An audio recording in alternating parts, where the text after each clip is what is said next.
guys, mao ni ang naitabo sa atong adlaw karon.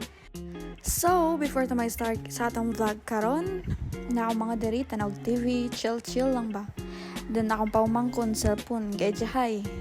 As you can see now, we have avocado here, char. Ito na avocado diri din butang sa dakong sila na ni ate aron butangan niya condense.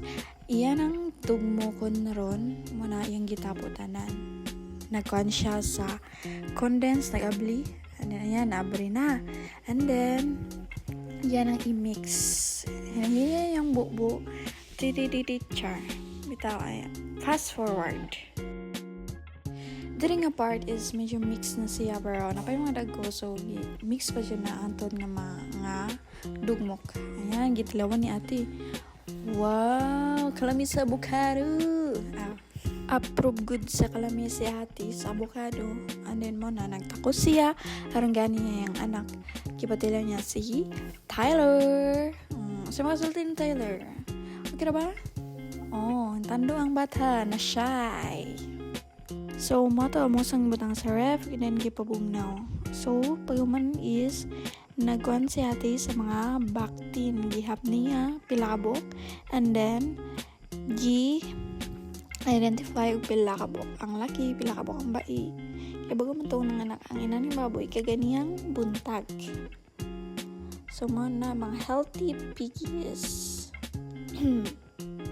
Tanawad si Aller, iyang gi-try gawiran ang mga baktin carefully, char. Nalipay ang bata inta nagi-pa-picture si ate. Cute ito sa mga gagmay baktin. Bye-bye na si Aller kaya magawa sa siya. And then, pagkaman na pagkataot, gipa balhin sa inahan aron patut yun. Kaya gipanggutom na yung tao. Na enjoy kayo ang mga piggies. Oink oink. Sa mga to, nagkuhag ka ng pwedeng ihaling si ate aron di naghaglamok sa ad kay magdaob unta siya na tarong tib-tib-ti nagkana siya glukay. Then ayan dagutan o diba sigara bisay gabasa laban sigara lagi na ang aso na there's a chance of winning, char. So finally siya did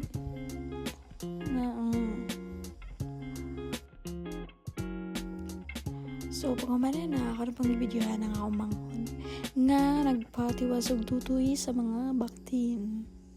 O, laban niya, kulot.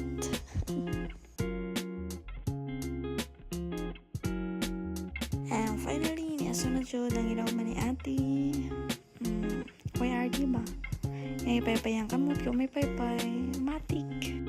Ganyan dapat, walang dapat RD-RD. O, diba? Gayang kamot per good siya na. So, dili lang tama na mini vlog. Bye! See you next!